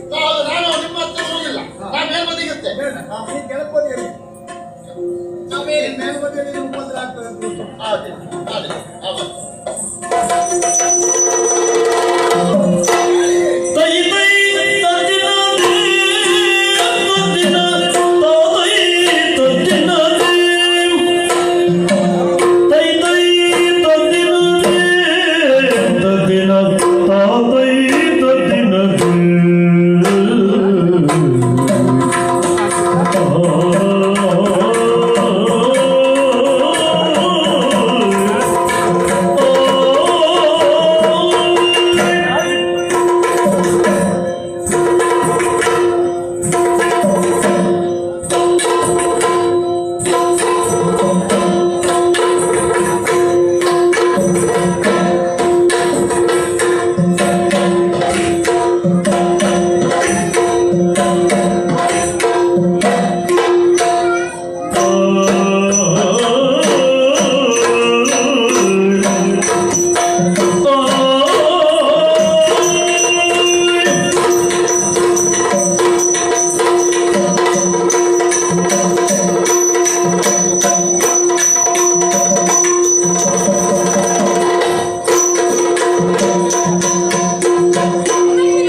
ಎಂತಹ ಶುಭ್ರವಾದಂತಹ ವರ್ತಮಾನ. ಅದಲ್ಲದೆ ಇದ್ರೆ ಈ ದಿವಸ ಅತುಲವಾದ ಆನಂದವಾಗ್ತಾ ಇದೆ. ಮೇಲೆ ನೋಡು ನೀಲ ಗಗನ, ಸುಪ್ರಸನ್ನ ವಾತಾವರಣ. ಓದೆಲ್ಲೋ ಮಾಮರದ ತುದಿಯಲ್ಲಿ ಕುಳಿತು ಹಾಡುತ್ತಿರುವ ಕೋಗಿಲೆ. ಆ ಕೋಗಿಲೆಯ ಗಾನಕ್ಕೆ ಸರಿಯಾಗಿ ಕುಡಿಯುತ್ತಿರುವಂತಹ ನವಿಲು. ಆ ನವಿಲಿನ ನಟನ ಕಂಡಾಗ ಹೇಗೆ ಅನಿಸ್ತದೆ? ಹೇಗೆ ಅನಿಸ್ತದೆ? ದಿನ ಕೈ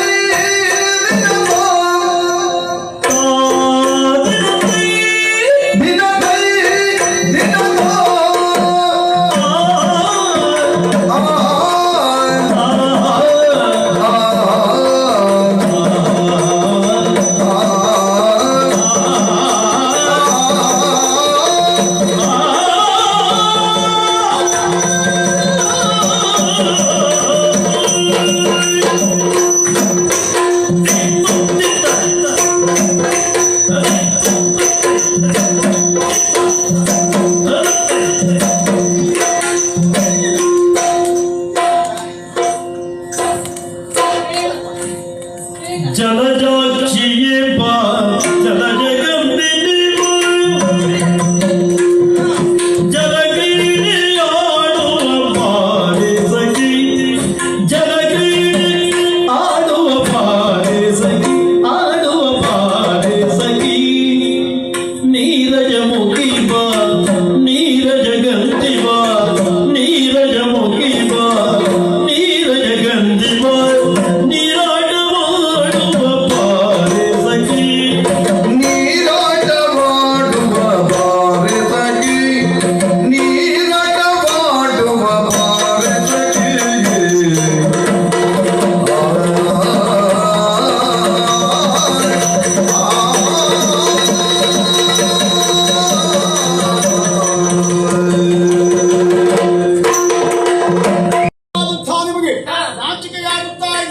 ಎದೆಯ ಪ್ರದೇಶ ಕಾಣಿಸ್ತಾ ಇದೆ. ಆಲೋಚಿಸಬೇಕಾದದ್ದಿಲ್ಲ. ಸಾರಾ ಸಾಕ್ಷಿಯರು ನೀವು ನಾಚದಿರಿ. ನಾನು ಭುಜ ಶಾಸ್ತ್ರವನ್ನು ಹೊಂದಿದವ. 500 ಕರಗಳಿಂದ ನದಿಗೆ ಒಡ್ಡನ್ನು ಕಟ್ತೇನೆ. ಉಳಿದ 500 ಕರಗಳಿಂದ ನಿಮ್ಮ ಜೊತೆಗೆ ಹೇರಿಸ್ತೇನೆ.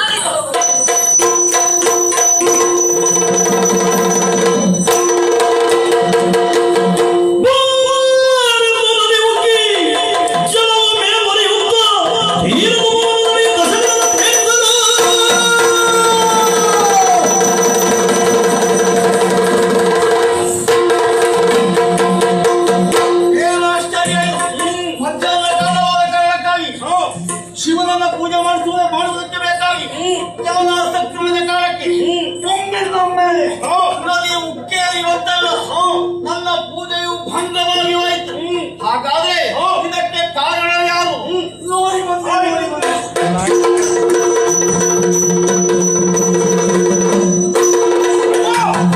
ಎಲ್ಲ ವಿಚಾರವನ್ನು ತಿಳಿದುಕೊಂಡು ಬಂದವನಾಗಿದ್ದೇನೆ. 500 ಭುಜಗಳಿಂದ ನೀನನ್ನು ಅಡ್ಡಗಿಸಿ ಇನ್ನು ಉಳಿದ 500 ಭುಜಗಳಿಂದ ಜಲಕ್ರೀಡೆಯನ್ನು ಆಡ್ತಾ ಇದ್ದಾನೆ. ಅವನೇ ಕಾರ್ತಿವೀರ್ಯ. ಧರೆಯಾಗಿ ಬಲ ಮಾಡ್ತಾ ಇದ್ದಾನೆ. ಅವನನ್ನೇ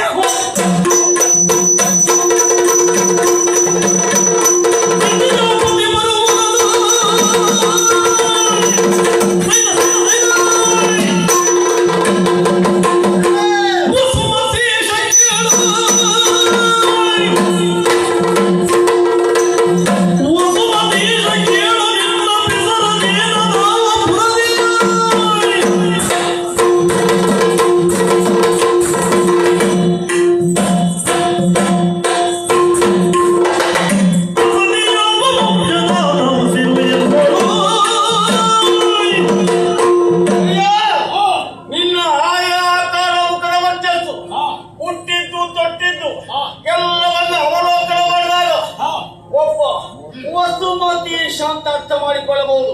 ಹಾಗಾದ್ರೆ ನೀರು ಯಾರು, ನಿನ್ನ ಹೆಸರೇನು, ಊರು ಯಾವುದು, ವಂಶ ಯಾವುದು ಎಲ್ಲವನ್ನ ಅಸುರ ಕೇಳು ಯದು ಸುರೇಂದ್ರ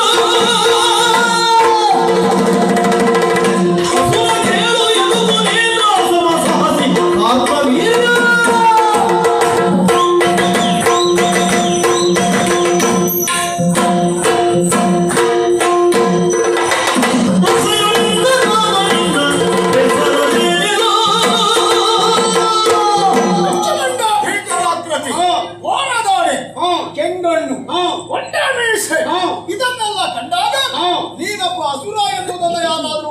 ಹೌದು ಹಾಗಾಗಿ ಆಸುರ ಕೇಳು ನನ್ನ ಪರಿಚಯವನ್ನು ಹೇಳಿಕೊಳ್ಳುವುದಕ್ಕೆ ಸಂತೋಷವಾಗ್ತಾ ಇದೆ.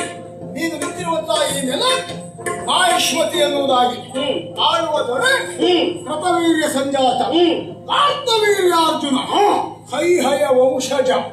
ಈ ಕಾಲದಲ್ಲಿ ಧರೆಯ ದಿಗ್ವಿಜಯವನ್ನು ಕೈಗೊಳ್ಳುವುದರ ಮೂಲಕವಾಗಿ ಅರಸ ಮಕ್ಕಳಿಂದ ಕಪ್ಪದಾನಿಗಳನ್ನು ಪಡೆದಿರುವುದರಿಂದ ಆ ಸಾಹಸಿ ಕಾರ್ತವೀರ್ಯ ಎನ್ನುವುದಾಗಿ ಈ ರಸೆಯಲ್ಲಿ ನನ್ನ ಹೆಸರು. ನನ್ನನ್ನು ವಿಚಾರಿಸುತ್ತಿರುವ ನೀನು ಯಾರು ಹೇಳ? ಶ್ರೀರಂಗೆ ಅರಸು ಶತ್ರುವಾರ ಪಥದ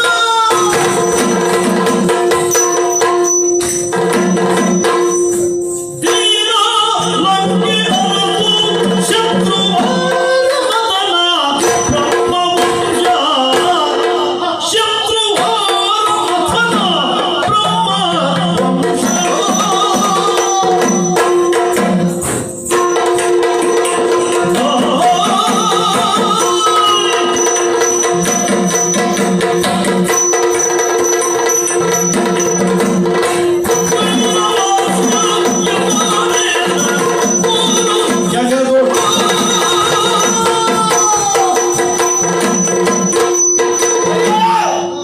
ನೀನು ಕೇಳಿರಬಹುದು ಸ್ವರ್ಣಲಂಕೆಯ ವಿಚಾರವಾಗಿ ಆ ಲಂಕೆಯ ಅಧಿಕಾರಿ ಧೀರ ಲಂಕೆ ಒಡೆಯ ಶತ್ರುವಾರ ಮಥನ. ನನ್ನ ಹೆಸರು ರೋಮಣೇಶ್ವರ ಎಂಬುದಾಗಿ ಬ್ರಹ್ಮವಂಶಸ್ಥ ನಾನು. ಆಳ್ವಿಕೆ ಮಾಡ್ತಾ ಇದ್ದು ಲಂಕೆಯಲ್ಲಿ ಸಾಕೋಬೇಕು. ಧೀರ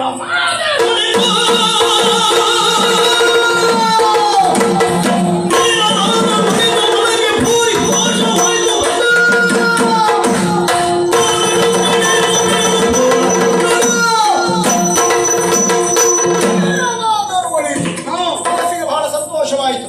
ಯಾಕೆ ಗೊತ್ತಾ? ಒಬ್ಬ ಧೀರನಾದವ ತನ್ನನ್ನು ಎದುರಿಸಿ ಬರುವವನು ಧೀರನೇ ಆಗಿರಬೇಕು ಎಂಬುದಾಗಿ ಆಲೋಚಿಸ್ತಾನೆ. ಆ ವಿಭಾಗದಲ್ಲಿ ಕನಕಲಂಕಾಧೀಶನಾದಂತಹ ರಾವಣೇಶ್ವರ ನೀನು ನನ್ನನ್ನು ಎದುರಿಸುವುದಕ್ಕಾಗಿ ಈ ಕಡೆಗೆ ಬಂದಿದ್ದೀಯ ಎನ್ನುವುದು ನಿನ್ನನ್ನು ಕಂಡಾಗ ತಿಳಿಯಿತು. ಆದ್ದರಿಂದಲೇ ಬಹಳ ಸಂತೋಷಗೊಂಡಿದ್ದೇನೆ. ಆದ್ರೆ ರಾವಣ, ನೀನೊಬ್ಬ ಸ್ಥಾನಾಪನ್ನ ವ್ಯಕ್ತಿ, ನೀನೊಬ್ಬ ಯೋಗ್ಯತಾ ಸಂಪನ್ನ. ನಿನ್ನಂಥವನು ಇದ್ದ ನಾಡನ್ನು ಬಿಟ್ಟು ಇನ್ನೊಂದು ಕಡೆಯಿಂದ ಸೇರ್ತಾನೆ ಅಂತ ಕಾರಣಗಳೇನು?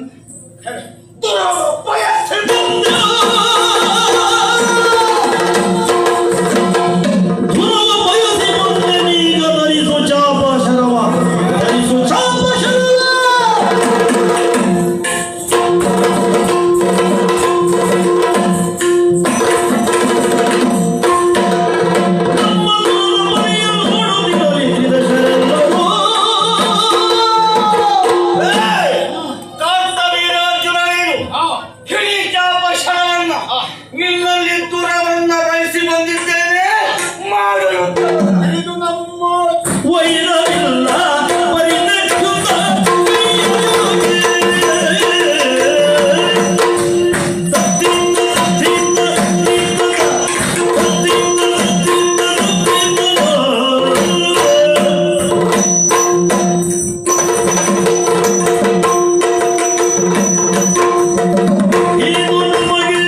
ವೈರವಿಲ್ಲ ಪರಿಣಯುಕ್ತ ಕೈಯಲ್ಲಿ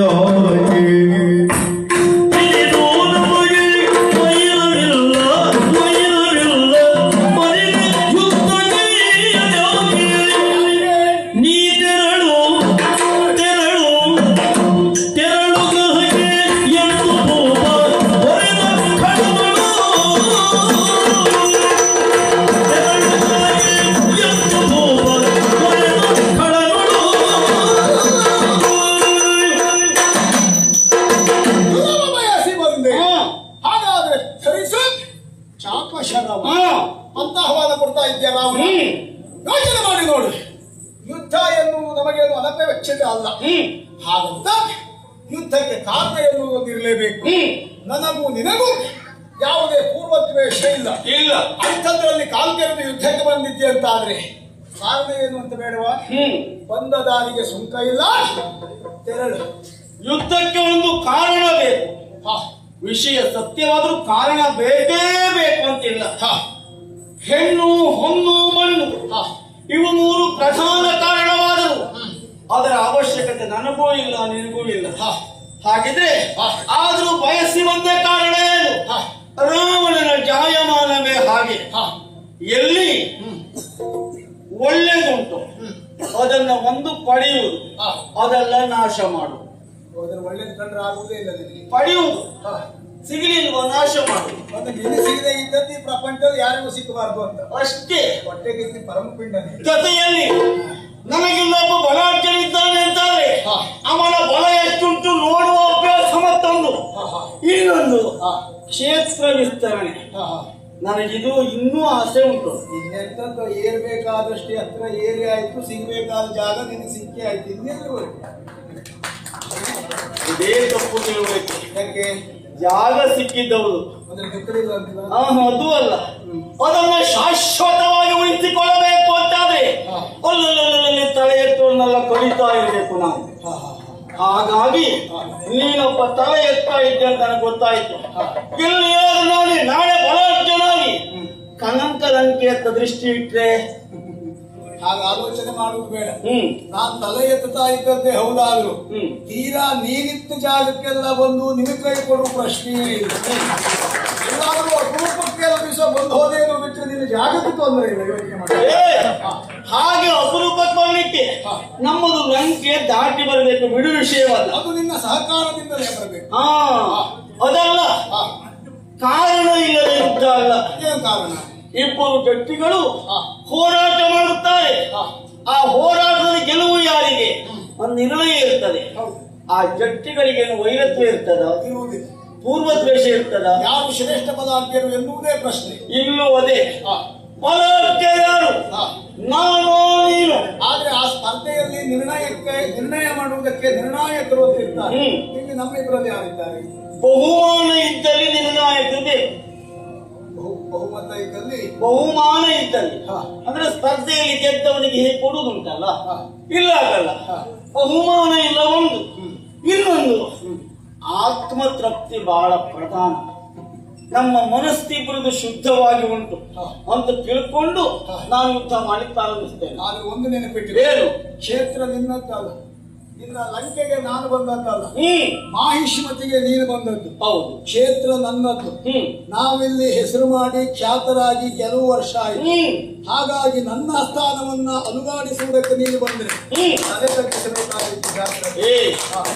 ನಿನ್ನ ಸ್ಥಾನವನ್ನು ಅಲುಗಾಡಿಸಬೇಕು ಅಥವಾ ವಶ ಮಾಡಿಕೊಳ್ಳಬೇಕೆಂಬ ಕಾರಣಕ್ಕಾಗಿ ಅಲ್ಲವೇ ಅಲ್ಲ. ಸ್ಥಾನದಲ್ಲಿ ನೀನು ಎಷ್ಟು ಗಟ್ಟಿ ಅಂತ ನೋಡ್ಬೇಕು ಅಂತ ಬಂದಿದ್ದಾನೆ. ಸ್ಥಾನದಲ್ಲಿ ನಾವೆಷ್ಟು ಗಟ್ಟಿ ಎನ್ನುವುದು ಗಟ್ಟಿ ಅಂತಲೇ ಗೊತ್ತಾಗಿ ಹೋಗಿದೆ. ನೀನೆಷ್ಟು ಗಟ್ಟಿ ಉಳಿಸ್ಕೊಳ್ತೀಯೋ ಅದ್ರ ಬಗ್ಗೆ ಯೋಚನೆ ಮಾಡಿ. ಉಳಿಸಿಕೊಳ್ಳುವ ವಿಷಯದಲ್ಲಿ ಭಯ ಇಲ್ಲವೇ ಇಲ್ಲ ನನಗೆ.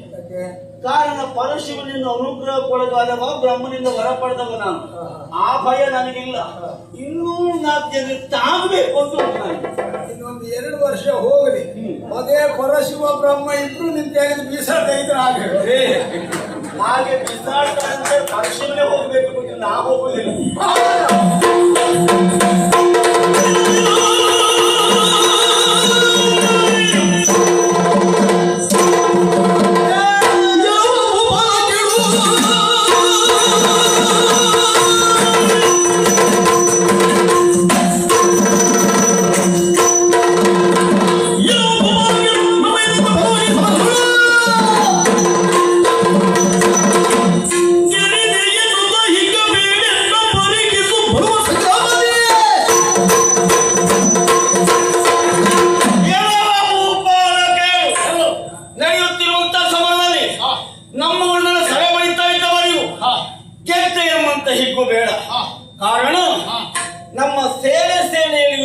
ಅಷ್ಟೇ.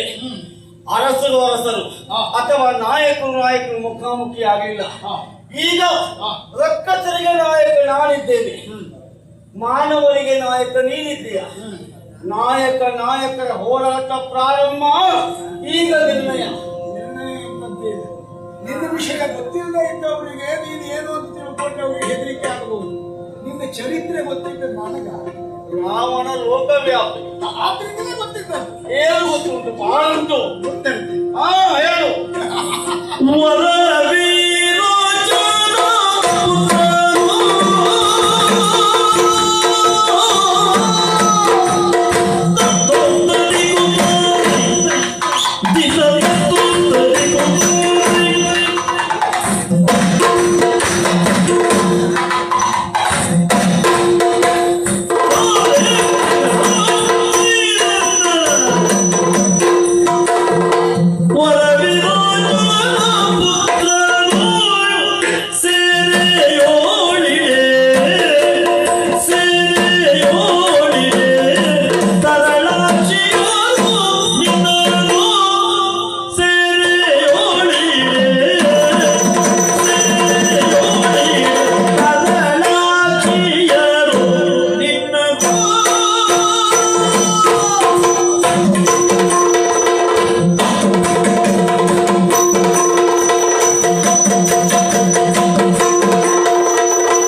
ಬರದಿಂದ ಒಂದೊಂದು ತುತ್ತಿಗೆ ಕೂಡಿಸಿದ ಬರದಿಂದ ಒಂದೊಂದು ತುತ್ತಿಗೆ ಕುಡಿಸಿದ ತುತ್ತಿಗೆ ಕೂಡಿಸಿದ ಪರಿಯ ಮಾರಿದಿಯೇನೋ ಪರಿಯದ ಮಾರಿದಿಯೇನೋ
ಹಾಗಾದ್ರೆ ಬದುಕಿನಲ್ಲಿ ಅದೆಷ್ಟೋ ಘನ ಕಾರ್ಯವನ್ನು ಮಾಡಿ ಬಂದವ ರಾವಣ. ನೀನು ಯಾವುದನ್ನು ಕೇಳಿದ್ದೀಯಾ? ಚಕ್ರವರ್ತಿಯನ್ನು ತುಡುಕುವುದಕ್ಕಾಗಿ ನೀವು ಹೋರಾಟ ಆಯ್ತಾ? ಹೆಚ್ಚಿನ ಕಡೆ ನಾನೇ ಹೋಗಿದ್ದೆ. ಹೌದು, ನೀ ಕಾಲ್ಕೆರೆದು ಹೋಗುವ, ಹೌದು, ಆಮೇಲೆ ಸೋತು ಬರುವವ ನಿರ್ಣಯ ಮತ್ತೆ. ಹೌದಪ್ಪ. ಹಾ. ಆದ್ರೆ ಆ ಬಲಿ ಚಕ್ರವರ್ತಿಯಲ್ಲಿ ನೀನು ಸೋತೆಯಂತೆ. ಸೋತಂತಹ ನಿನ್ನನ್ನು ಬಲಿ ಚಕ್ರವರ್ತಿ ಕಾರಾಗೃಹದಲ್ಲಿ ಇರಿಸಿದಂತೆ ಸುದ್ದಿ ನಾಡೆಲ್ಲ ಹಬ್ಬಿತು. ಯಾರು ಹೊಸ ಜೀವಿ ಎಂಬ ಬಂದಿದ್ದಾನೆ ಎಂಬುದನ್ನು ತಿಳಿದು ನಿನ್ನನ್ನು ನೋಡುವುದಕ್ಕಾಗಿ ಅಲ್ಲಿಂದ ರಕ್ಕಸರನ್ನ ಬಂದರು. ಬರುವಾಗ 10 ತಲೆ 20 ತೋಳು ವಿಚಿತ್ರ ಜೀವಿ ನೋಡಬೇಕು ಎನ್ನುವುದಾಗಿ ಕಾರಾಗೃಹದತ್ತ ಬಂದಾಗ ನೀನು ಅವರನ್ನು ಬೇಡ್ಕೊಂಡು ಇರುತ್ತೆ. ಒಂದೊಂದು ತುತ್ತು ಕೊಡಿ, ಹಸಿವೆ ಆಗ್ತಾ ಉಂಟು ಎನ್ನುವುದಾಗಿ. ಆಗ ವಿನೋದಕ್ಕಾಗಿ ಅವರು ಹೇಳಿದ್ದು, ಒಂದೊಂದು ತುತ್ತಿಗೆ ಒಂದೊಂದು ಸಾರಿ ಕುಡಿದ್ರೆ ನಿನ್ನ ಹೊಟ್ಟೆ ತುಂಬಿಸ್ತೇವೆ ಎನ್ನುವುದಾಗಿ. ಹಸಿವೆ ಯಾರನ್ನು ಇರ್ತದೆ, ಅವರು ಕೊಡುವ ತುತ್ತು ಅನ್ನಕ್ಕಾಗಿ ನೀನು ಕುಣಿದವ ಎನ್ನುವ ವರ್ತಮಾನ ಗೊತ್ತುಂಟು ರಾವಣ. ಕತೆ ಕೇಳಿದ್ದಲ್ವ? ನಾವು ಕೇಳಿದ್ವಿ. ನಿನಗೆ ಅದು ತಪ್ಪು ತಿಳಿಬೇಕು ಕೇಳಿದ. ಸತ್ಯ ಸತ್ಯ ಯಾವುದು? ಬೇರೆ ಉಂಟು. ಏನು? ಹೋಗಿದ್ದವರು ಪಾತಾಳ, ಸೋತದ್ದು, ಪ್ರಾಮಾಣಿಕವಾಗಿ ಅವರು ಸೆರೆಲಿಟ್ಟದ್ದು, ಸೆರೆಲ ಅದು ಅತಿಥಿಗ್ರಹದ ವ್ಯವಸ್ಥೆ. ನಿನ್ನಂತ ದೊಡ್ಡ ದೊಡ್ಡವರು ಹೇಳಿಕೊಳ್ಳುವುದೇ ಹಾಗೆ. ಆಮೇಲೆ ಕಾರಾಗೃಹದಲ್ಲಿ ಆದ್ರೂ ನಮಗೆಲ್ಲ ಒಳ್ಳೆ ವ್ಯವಸ್ಥೆ ಕೊಟ್ಟಿದ್ದಾರೆ ಅಂತ ಹೇಳು. ಆಮೇಲೆ ಹಸಿವೆ ನನಗೆ ಬಾಧಿಸಿ ಉಂಟ. ಶಿವನನ್ನ ಪ್ರಾರ್ಥನೆ ಮಾಡುವ ಕಾಲಕ್ಕೆ 10,000 ವರ್ಷ ತಪಸ್ಸು ಮಾಡಿದವ ನಾನು. ಅನ್ನ ನೀರು ಬಿಟ್ಟು ಹಾಗೆ ತಪಸ್ಸು ಮಾಡಿದವನಿಗೆ ಹಸಿವೆ ಬಾಧಿಸಲಿಕ್ಕೆ ಉಂಟು, ಅದು ಸುಳ್ಳು. ಅಲ್ಲಿ ಸಾಧನೆ ಏಕಾಗ್ರತೆ ಇತ್ತು. ಇನ್ನೊಂದು, ಒಂದೊಂದು ತುತ್ತಿಗೆ ಬೇಕಾಗಿ ಕುಣಿದೆ ಅಂತ ಸುದ್ದಿ ಇಲ್ಲ, ಕುಣಿಲೇ ಇಲ್ಲ ನಾನು. ಮತ್ತೆ ಹಾಗೆ ಒಳಗಿದ್ದಾಗ ವ್ಯವಸ್ಥಿತ ಗ್ರಹದಲ್ಲಿರುವಾಗಲೂ ಶಿವನ ಕುರಿತಾಗಿ ಪ್ರಾರ್ಥನೆ ಮಾಡಿದವ ನಾನು. ನನ್ನ ಪ್ರಾರ್ಥನೆ ಅಂದ್ರೆ 20 ತೋಳು ಉಂಟು. ಹೀಗೆ ಮಾಡಿ ಕೈ ಮುಗಿಯುವಾಗಲೇ ನಾನು ಅಷ್ಟೇ ಮಾಡೋದು ಕಾಣ್ತದೆ. ಹಾಗಾಗಿ ಅವರ ದೃಷ್ಟಿ ದೋಷ ಬಿಟ್ರೆ ನನ್ನ ನಡವಳಿಕೆ ದೋಷ ಅಲ್ಲ, ಅದು ತಪ್ಪು. ಹಾಗಾದ್ರೆ ಈಗ ಇಲ್ಲಿಗೆ ಬಂದು ಯುದ್ಧ ಮಾಡ್ತೇನೆ ಅಂತ ಹೇಳಿದ್ರೆ ನನ್ನಂಥ ಒಬ್ಬ ಶುದ್ಧ ಚಾರಿತ್ರ್ಯದ ಅರಸನನ್ನ ಗೆಲ್ಲುವುದಕ್ಕೆ ನಿಮ್ಗೆ ಆದೀತು ಅಂತ ಪ್ರಶ್ನೆ. ಹಾಗೆ ನನ್ನನ್ನು ಆಕ್ಷೇಪಿಸ್ತೀಯ ಅಂತಾದ್ರೆ ಹೊತ್ಯಾವ್ದು ಈ ಹೊತ್ತಲ್ಲಿ ಒಬ್ಬ ಮಹಾರಾಜನಾಗಿ ನೀನು ಮಾಡ್ತಾ ಇರುವುದೇನು? ಏನ್ ಮಾಡಿದ್ದೇನೆ? ಅಯ್ಯ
ಕಾರಣ ನಿನ್ನ ಅಪ್ಪ ಅಮ್ಮನ ಬಗ್ಗೆ ತಿಳ್ಕೊಂಡವ ನಾನು. ಒಬ್ಬ ರೂಢಿಯ ಅಧಿಪನಾಗಿ ಮಧ್ಯಾಹ್ನ ಹೊತ್ತಲ್ಲಿ ಈ ರೀತಿಯಾಗಿ ಹೆಣ್ಣು ಮಕ್ಕಳೊಂದಿಗೆ ಜಲಕ್ರೀಡೆಯಾಡುವುದು ಸರಿ ತಪ್ಪು. ಹೇಗೆ? ಈ ನದಿ ನಿನ್ನ ಗಡಿಯ ಪ್ರದೇಶ, ಆಚೆ ಇದ್ದವರಿಗೂ ಸೇರಬೇಕು, ಈಚೆ ಇರುವ ನಿನಗೂ ಸೇರಬೇಕು. ನರ್ಮದಾ ನದಿಯಲ್ಲಿ ಬೆತ್ತಲೆಯಾಗಿ ಹೆಣ್ಣು ಮಕ್ಕಳೊಟ್ಟಿಗೆ ಸರಸವಾಡುವುದು ಒಬ್ಬ ಪ್ರಜಾಪರಿಪಾಲಕರಾದ ನಿನ್ನಂತವರಿಗೆ ಸರಿಯಲ್ಲ. ಆ ಕಾರಣಕ್ಕಾಗಿ ನಾನು ಹೇಳುವುದು ನಿನಗೆ, ಸಂಸ್ಕಾರ ಬಿಟ್ಟು ಹೆಣ್ಣು ರಾಜ್ಯ ಬಿಟ್ಟು ನಾನು ನಿನ್ನನ್ನು ಕಾಣಬೇಕು ಅಂತ ಅಲ್ಲಿ ಹೋದರಲ್ಲಿಲ್ಲ. ಈ ರೀತಿಯಾಗಿ ವಿನೋದದಲ್ಲಿ ಮೈ ಮರೆತಿರುವಂತ ನಿನ್ನನ್ನು ನಾನು ಸಂಬೋಧಿಸುವುದು ಹೇಗೆ ಎಂಬುದಾಗಿ ಆ ಕಾರಣ ಕೇಳುವುದು. ನನ್ನಲ್ಲಿ ಯುದ್ಧ ಬೇಡ, ನಿನಗೆ ಶರಣಾಗತಿಯೇ ಒಳಿತು. ಶರಣಾಗು, ಅತ್ತ ಹೋಗು.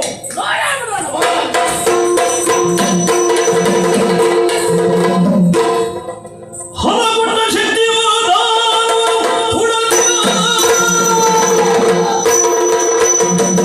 ಓಂ ನಮಃ ಶಿವಾಯ. ಕರುಣಿಸಿದ ವಿಮರ್ಶನಪುರ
ಶ್ರೇಷ್ಠ ಎನ್ನುವ ಅಹಂಕಾರ ಆ ಸೊಕ್ಕಿಂದ ಒಂದು ಧುರವನ್ನ ಕೊಟ್ಟೆ. ಹೋರಾಟದ ಮೇಲೆ ನನ್ನ ಮಣಿಸಿದ್ದೇನೆ. ನಮ್ಮ ಕಾರಾಗೃಹ ಹೇಗೆ ತೋರಿಸ್ತೇನೆ.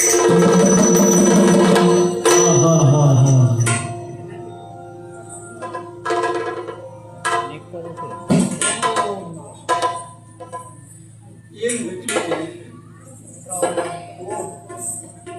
ನಿನ್ನನ್ನು ಕಾರಾಗೃಹದಲ್ಲಿರಿಸಬೇಕು ಅಂತ ಬಂಧಿಸಿ ಎಳೆದೊಯ್ತಾ ಇದ್ದೆ. ಓ ಆ ಕಡೆ ನೋಡಿದ್ಯಾ? ನಿನ್ನ ಅಜ್ಜ ಪೌಲಸ್ತ್ಯ ಬ್ರಹ್ಮನ್ ಇಲ್ಲಿಗೆ ಧಾವಿಸಿ ಬಂದಿದ್ದಾರೆ. ಬ್ರಾಹ್ಮಣ ಶ್ರೇಷ್ಠರಾದಂತ ಅವರನ್ನು ಕಂಡಾಗ ಎಲ್ಲಿಲ್ಲದ ಸಂತೋಷವಾಯಿತು. ಏನು ಬೇಕು ದಕ್ಷಿಣ ಎನ್ನುವುದಾಗಿ ಕೇಳಿದೆ. ಆಗ ಕಾಣಿಕೆಯಾಗಿ ನನ್ನ ಮೊಮ್ಮಗ ರಾವಣನನ್ನು ಬಿಟ್ಟುಕೊಡು ಅಂತ ಹೇಳಿದೆ. ಹಾಗಾಗಿ ಬಿಡಬೇಕಾಯ್ತು. ಯಾಕೆ ಗೊತ್ತಾ? ನನಗೆ ಮೊದಲೇ ಗುರುವಿನ ರೂಪ ಇದೆ. ಬ್ರಾಹ್ಮಣರನ್ನು ವೇಷ ಕಟ್ಟಿಕೊಳ್ಬೇಡ. ನೀನು ರಕ್ಕಸನೇ ಹೌದಾದ್ರೆ ಬ್ರಹ್ಮ ವಂಶೀಯ. ಆ ಕಾರಣಕ್ಕಾಗಿ ನಿನ್ನನ್ನು ಕಾರಾಗೃಹದಲ್ಲಿ ಇರಿಸುವುದನ್ನು ಹೊರತುಪಡಿಸಿ ಬಂದ ವಿಮುಕ್ತಿಗೊಳಿಸಿದ್ದೇನೆ. ನಿನ್ನ ಅಜ್ಜನಿಗೆ ಕಾಣಿಕೆಯಾಗಿ ನಿನ್ನನ್ನು ನೀಡಿದ್ದೇನೆ. ಕಾರ್ತವೀರ್ಯ ಬರುವಾಗ ಒಂದು ಹುಮ್ಮನಸ್ತಿತ್ತು. ನೋಡ್ಬೇಕು ನೋಡ್ಬೇಕು ಅಂತ ನೋಡಿದೆ. ಸಮಾಧಾನ ಆಯಿತು. ರಕ್ಕಸರಲ್ಲಿ ನಾನು ಶ್ರೇಷ್ಠ, ಮಾನವರಲ್ಲಿ ನೀನು ಶ್ರೇಷ್ಠ, ಅನುಮಾನವೇ ಅಲ್ಲ. ಆದರೆ ಪೌಲಸ್ತ್ಯ ಬ್ರಹ್ಮರಂತವರೇ ಬಂದು ನನ್ನನ್ನು ಕರ್ಕೊಂಡು ಹೋಗ್ತಾರೆ ಅಂತಾದ್ರೆ ನಿನ್ನ ಯೋಗ್ಯತೆ ಎಷ್ಟು ಹೀರಿದಾಗಬೇಕು. ಜೊತೆಗೆ ಇನ್ನೊಂದು, ನಿನ್ನ ಆತಿಥ್ಯವನ್ನು ನಾನು ಪಡೆದಿದ್ದೇನೆ. ಹೌದು, ನನ್ನ ಆತಿಥ್ಯ ಪಡೆಯಲಿಕ್ಕೆ ಬರಬೇಕು. ಅಯ್ಯೋ ನಿನಗಾದರೆ ಬರುವುದು ಬಹಳ ಸುಲಭ. ಹಾ. ಪುಷ್ಪಕ ವಿಮಾನ ಉಂಟು. ಹ್ಮ್. ನೀನಿದ್ದದ್ದು ಸಮುದ್ರದ ಆಚೆ ಇದೆ. ಹೌದು. ನಮಗೆ ಸಮುದ್ರ ಉಲ್ಲಂಘನ ಮಾಡಿ ಬರುವುದಕ್ಕೆ ವಿಮಾನದ ವ್ಯವಸ್ಥೆ ಇದ್ದವರಲ್ಲ ನಾವು. ನೀ ಯಾವ ತಿಥಿಗೆ ಬರ್ತೀಯ ಅಂತ ಹೇಳು, ಆ ತಿಥಿಗೆ ನಾವು ವಿಮಾನ ಕಳಿಸ್ಕೊಡ್ತೇವೆ. ವಿಮಾನ ನಿನ್ನ ಹೌದು, ಪ್ರಯಾಣ ನಿನ್ನದು. ಪದೇ ಪದೇ ಬರುವುದಿಲ್ಲ. ಹಾ. ಎಲ್ಲಿಯಾದ್ರೂ ಅಪರೂಪಕ್ಕೆ ನಿನ್ನ ನೋಡಬೇಕು ಅಂತಿಸಿದಾಗ ಹಾ. ನೀ ಹೇಳಿ ಕಳುಹಿಸ್ತೇನೆ. ಹಾ. ವಿಮಾನದ ವ್ಯವಸ್ಥೆ ಒಂದು ಮಾಡಿದ್ರೆ ಸಾಕು. ನೀ ಪದೇ ಪದೇ ಬಂದರೂ ಸ್ವಾಗತ ಉಂಟು. ಹೌದಾ? ಆದ್ರೆ ಹಾ. ಬರುವಾಗ ಹೀಗೆ ಆಗ್ಬೇಕು ಹಾಗೆ ಆಗ್ಬೇಕು ಅಂತ ಹೇಳ್ಬೇಡ. ಬಂದ ಮೇಲೆ ನಾವು ಸರಿ ವ್ಯವಸ್ಥೆ ಮಾಡ್ತೇವೆ. ನೀ ಹೇಳುವುದೇ ಬೇಡ. ಹಾ. ನಿನ್ ಬಗ್ಗೆ ನಾನು ಕೇಳಿದ್ದೇನೆ. ಹಾ. ನೀವು ಹೋದ್ಮೇಲೆ ಯಾರಿಗಾದ್ರೂ ವ್ಯವಸ್ಥೆ ಮಾಡದೆ ಬಿಡು ಮೊದಲೇ ಅಂದ್ರೆ ಯೋಗ್ಯವಾದ ವ್ಯವಸ್ಥೆ. ಯಾವ ವಿಚಾರಕ್ಕೂ ಯೋಚನೆ ಮಾಡೋದು ಬೇಡ. ಹಾಗಾಗಿ ನೀನಿದ್ದಲ್ಲಿ ಬರುವಾಗ ಕೆಲವರೆಲ್ಲ ಅವರಿದ್ದಾರೆ ಕೇಳ್ಕೊಂಡೇ ಬರುವ ಪರಿಸ್ಥಿತಿ ನಿರ್ಮಾಣ ಆಗಿದೆ ಅಂತ ಗೊತ್ತು. ಅದು ಯಾಕೆ ಗೊತ್ತುಂಟ, ಇನ್ನ ಅವರಿಗೆ ಭಯ, ಹಾ, ಅವರ ದೌರ್ಬಲ್ಯ. ಅಂದ್ರೆ ನಿನ್ನಲ್ಲಿ ದೌರ್ಬಲ್ಯವೇ ಇಲ್ಲ, ಮತ್ತೆ ನಿನಗೆಂತ ಭಯ? ನೀ ಹೇಳಿದ್ದು ದೇವರು ಹೇಳಿದಾಗ ಇಲ್ಲವಾ? ಶಿವಾಯ. ಹಾಗಾಗಿ ನಮ್ಮ ಉಪಚಾರವನ್ನು ಪಡೆದು ಆಮೇಲೆ ವೈಭವದಿಂದ ನಿನ್ನನ್ನು ಬೀಳ್ಬೋದು. ಬಾ ನೀನು. ಶಿವ